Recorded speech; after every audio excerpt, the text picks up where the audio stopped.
दोस्तों आज की इस वीडियो के अंदर हम समझने वाले हैं कि why Java backend developer is one of the safest and highest demand career right now in tech in India and globally. ये वीडियो उन सभी लोगों के लिए है जो अभी फ्रेशर्स हैं, बिगनर्स हैं या फिर अपना करियर स्विच करना चाहते हैं। तो आज की इस वीडियो के अंदर हम कवर करेंगे कि what is the road map, salary and skills required to become a Java backend developer. तो चलिए अपनी वीडियो को शुरू करते हैं। तो चलो दोस्तों अब हम समझते हैं कि हमें जावा बैकएंड डेवलपमेंट ही क्यों सीखनी चाहिए। सबसे पहला पॉइंट ये आता है जो जावा है ना, वो जितनी भी बड़ी बड़ी बैंक्स हैं, जितनी बड़ी बड़ी कंपनीज है, उन सभी के अंदर यूज होती है, उनके एंटरप्राइज सिस्टम्स के अंदर। जावा के अंदर आपको हमेशा एक स्टेबल जॉब, ह्यूज डिमांड और एक ग्रेट इकोसिस्टम प्रोवाइड किया जाता है। इसके अंदर काफी सारी अपॉर्चुनिटीज इसलिए आती हैं क्योंकि जो फ्यूचर है जावा का वो काफी ब्राइट है। आप इसके अंदर माइक्रो सर्विसेज से लेकर क्लाउड से लेकर स्प्रिंग एआई से लेकर सब कुछ यूज कर सकते हो। जावा का जो मेन एडवांटेज है वो है सिक्योरिटी। जितनी भी बड़ी बड़ी कंपनीज हो जाती हैं, जब वो एक टाइम के बाद अपने आप को कंपनी स्टार्टअप से लेकर जब वो एक एंटरप्राइज लेवल की कंपनी में डेवलप हो जाती है, वो अपना कोड प्रेफर करते हैं बैकएंड का कि वो जावा पे शिफ्ट करवा लें, क्योंकि जावा इनहेरेंटली काफी एक सिक्योर लैंग्वेज मानी जाती है। तो चलो दोस्तों अब मैं आप लोगों को बताता हूं कि जावा बैकएंड डेवलपर का जो रोड मैप है वो किस तरीके से अलाइंड है। इसको मैंने 6 फेजेस में डिवाइड कर रखा है आपके लिए यहाँ पे, ताकि आपको आसानी हो समझने में। सबसे पहला जो हमारा फेज होगा ना, वो होगा हमारा कोर जावा को अच्छे से सीखना। अभी हम डिस्कस करेंगे फेज बाय फेज। सेकंड हमारा जो पॉइंट आता है टूल्स एंड फंडामेंटल्स, फिर हमारा आता है स्प्रिंग बूट जो कि काफी ज्यादा इंपॉर्टेंट है, फिर हमारे आते हैं डेटाबेसेस। फेज 5 के अंदर हमारे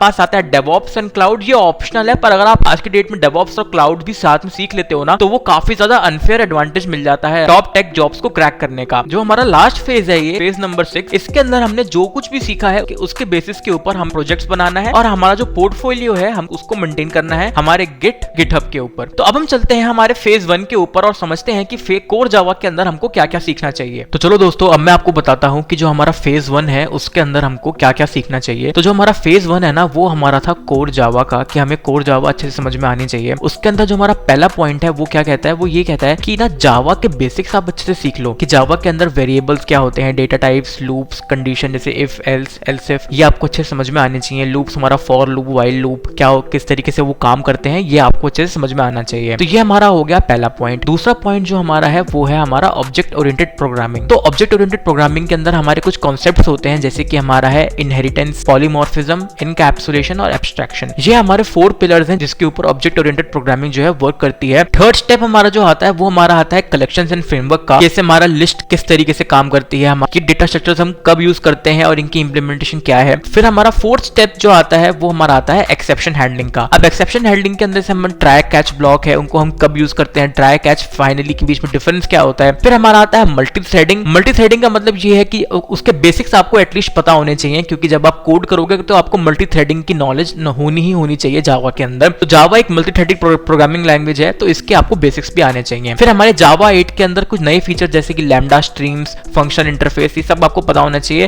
फिर डेटा स्ट्रक्चर्स में बेसिक, जैसे कि एरे किस तरीके से काम करता है, स्ट्रिंग क्या होता है, लिंक लिस्ट, टैग्स, क्यू, ये किस तरीके से काम करते हैं, इनके ऊपर बेसिक सवाल, इनकी इंप्लीमेंटेशन, इनके यूज केसेस आपको समझ में आने चाहिए। तो फेज 1 का जो हमारा गोल है ना, वो क्या है, वो ये है कि आप ना कोर जावा का जो कॉन्सेप्ट्स मैंने आपको बताए हैं ये आप अच्छे से सीख जाओ और इनकी इंप्लीमेंटेशन आप अच्छे से समझ जाओ। जैसे मैंने यहाँ पे लिखा हुआ है गोल, तो गोल का मतलब क्या है, फेज 1 जैसे हमारा खत्म होगा कि जो फाउंडेशंस हैं वो आपकी काफी स्ट्रांग हो जानी चाहिए, क्योंकि अगर फाउंडेशन स्ट्रांग नहीं होगी ना तो और कोई भी चीज आगे सेंस नहीं बनाएगी और फिर आप आगे प्रोसीड नहीं कर पाओगे। अगर आप आगे प्रोसीड करोगे भी तो आपको बेसिक्स में काफी दिक्कत आएगी, फिर आपको लगेगा कि मेरे से जावा हो नहीं रही है, मेरे से तो स्प्रिंग बूट मेरे को आ नहीं रहा है, मेरे को समझ में ही नहीं आ रहा है कि किस तरीके से क्या हो रहा है। अब हम चलते हैं हमारे फेज 2। जैसे हमारा फेज 1 खत्म होगा तो हम मूव करेंगे फेज 2 के ऊपर। फेज 2 के ऊपर हमको क्या सीखना है ना, जो टूल्स और फंडामेंटल्स हैं वो हमको अच्छे से समझ में आने चाहिए। पहला पॉइंट हमारा आता है कि जैसे आप इक्लिप्स है, जो हमारी इंटेलिजे IDE है, जिसके ऊपर आप अपना जावा का कोड करोगे, तो आपको वो IDE के कॉन्सेप्ट्स अच्छे से समझ में आने चाहिए। दूसरा हमारा पॉइंट है गिट और गिटहब का।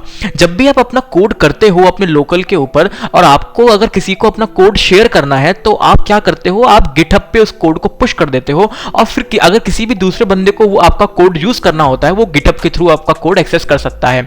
तो आपको गिट और गिटहब के बेसिक्स अच्छे समझ में आने चाहिए। तीसरा हमारा आता है बेसिकली मैविन और ग्रेडल बिट टूल्स। तो देखो जो मैविन है ना, ये बेसिकली हमारा डिपेंडेंसी को रिजॉल्व करता है, आपके यूनिट टेस्ट को चलाता है, ठीक है, एक्सटर्नल लाइब्रेरीज को इंक्लूड करना जावा प्रोजेक्ट्स के अंदर, तो ये सब काम आपका मैविन करता है। फिर हमारा अगला पॉइंट आता है, वो आता है understanding of HTTP and client server model. ये काफी इंपॉर्टेंट है बेसिक्स पे लिए, क्योंकि आप बेसिकली क्या बन रहे हो, आप एक जावा के बैकएंड डेवलपर बन रहे हो। अगर आप एक जावा के बैकएंड डेवलपर बन रहे हो तो फिर आपको ये समझना चाहिए कि यार क्लाइंट सर्वर मॉडल क्या होता है और कैसे बैकएंड और फ्रंट एंड इंटरेक्ट करते हैं, बेसिक रिक्वायरमेंट्स क्या होती हैं। तो ये खत्म होने के बाद जो नेक्स्ट पॉइंट हमारा आता है वो हमारा आता है जेसॉन और एक्सएमएल के बेसिक्स। जब भी फ्रंट एंड और बैकएंड या कोई भी सर्वर आपस में कम्युनिकेट करते हैं ना, तो वो जेसॉन के अंदर कम्युनिकेट करते हैं। तो आपको ये समझ में आना चाहिए कि जेसॉन के अंदर आप कैसे काम करते हो और जेसॉन का स्ट्रक्चर कैसे बनता है। लास्ट पॉइंट हमारा है इसके अंदर, वो है पोस्टमैन फॉर टेस्टिंग एपीआई। अब जो पोस्टमैन है ना, वो एक हमारा टूल है। जब भी आप अपनी बैकएंड की एपीआई बनाओगे तो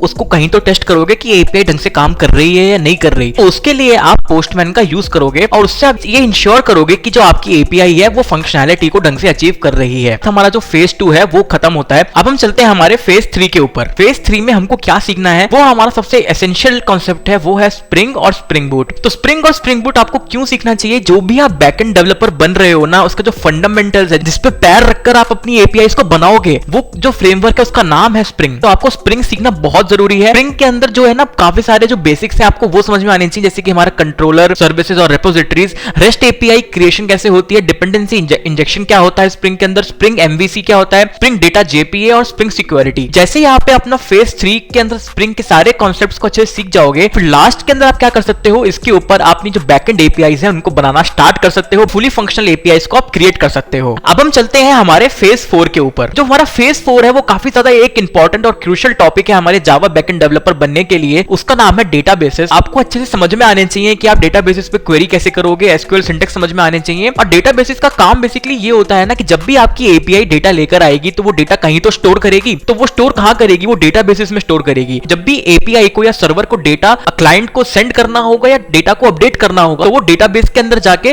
उसको अपडेट या फिर रिट्रीव करेगी। ठीक है, तो हमारे जो मेन पॉइंट्स हैं जो हमको डेटाबेसेस के अंदर कवर करने हैं, पहला हमारा पॉइंट है एसक्यूएल डीबी के अंदर हमको माई एसक्यूएल, फिर हमको नो एसक्यूएल डीबी जैसे मोंगो डीबी समझ में आनी चाहिए, फिर हमको राइटिंग एसक्यूएल क्वेरी, जैसे आपको मैंने बताया कि एसक्यूएल क्वेरीज किस तरीके से काम करती हैं वो आपको समझ में आना चाहिए। जो कि कॉन्सेप्ट्स होते हैं जैसे कि जॉइन, इंडेक्सेस, नॉर्मलाइजेशन, ये भी आपको समझ में आना चाहिए। फिर हाइबरनेट और JPA connecting to Spring Boot databases. आप अपने जो एपीआई तो बना ली स्प्रिंग बूट का यूज करके, आप उसको डेटाबेस से कैसे कनेक्ट करोगे, आप इस फेज के अंदर ये चीज सीख रहे होगे। जो हमारा गोल होगा फेज 4 का वो ये होगा कि डेटा को स्टोर कर पाओ, रिट्रीव कर पाओ और मैनेज कर पाओ डेटा को, जैसे कि रियल एप्लीकेशंस करती हैं। अब हम चलते हैं हमारे फेज 5 के ऊपर। और मेरी बात आप ट्रस्ट करो, जो ये फेज 5 है ये इतना इंपॉर्टेंट है कि ये आपकी सैलरी को सीधा 20 लाख से 30 से 40 लाख पे कन्वर्ट करने की ताकत रखता है।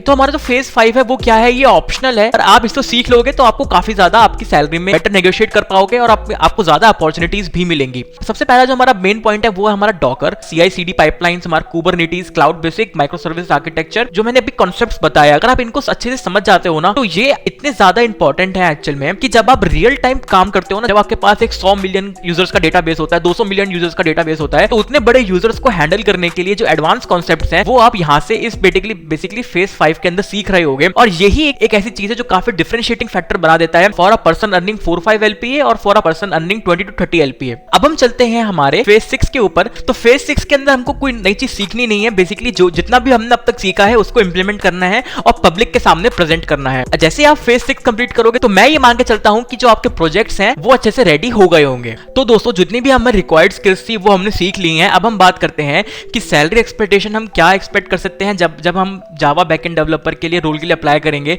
तो अगर आप फ्रेशर हो, इंडिया के अंदर अप्लाई कर रहे हो, तो आप 9.8 LPA से लेकर 13 LPA तक का आप स्कोप पकड़ सकते हो। अगर आपके पास 1 से 3 साल का एक्सपीरियंस है तो आप 14 to 28 LPA को एम कर सकते हो। और अगर आप गुड कंपनी क्रैक कर लो, जैसे कि फैंग कंपनी अगर क्रैक करते हो, तो 30+ LPA आपका जो ऑफर है वो आप एक्सेप्ट कर सकते हो। इंटरनेशनल ऑफर अगर आप लेते हो तो वो हमारे 85 LPA तक जाते हैं फॉर बैक एंड रोल्स। और सबसे इंपॉर्टेंट बात ये है कि ये सैलरीज लोगों को मिल रही हैं, रियलिस्टिकली ये पिक्चर है बिल्कुल। और जो एक्चुअल सैलरी आपकी होगी ना, वो डिपेंड करेगी कि आपने कितने अच्छे से स्किल्स को सीखा है और कितने अच्छे से आप अपने प्रोजेक्ट्स को डिप्लॉय करते हो, उनको प्रेजेंट करते हो, उनके बारे में डिटेल्ड इन डेप्थ नॉलेज रखते हो। ऐसा मत करना कि किसी ने प्रोजेक्ट बनाया और आपने उठा के बस कॉपी कर दिया और रिक्रूटर आपसे उसके ऊपर क्वेश्चन पूछेगा, फिर आपको समझ में ही नहीं आएगा कि मेरे को क्या बोलना है। तो आपको इन डेप्थ पता होना चाहिए कि आपने प्रोजेक्ट के अंदर कुछ इंप्लीमेंट किया है तो उसका यूज केस क्या है। अगर आप वो इंप्लीमेंट नहीं करते तो उसकी जगह पे क्या लॉसेस थे। तो ये है हमारी salary expectation for a Java backend developer. ये था हमारा जावा बैकएंड डेवलपर का complete end to end road map, जो कि काफी डिटेल के साथ मैंने आप लोगों को इस वीडियो के अंदर समझाया। अगर आप लोगों को ये वीडियो अच्छी लगी तो कमेंट सेक्शन में जाके टाइप करना जावा बैकएंड डेवलपर और इस वीडियो को लाइक करना और मेरे चैनल को सब्सक्राइब कर देना।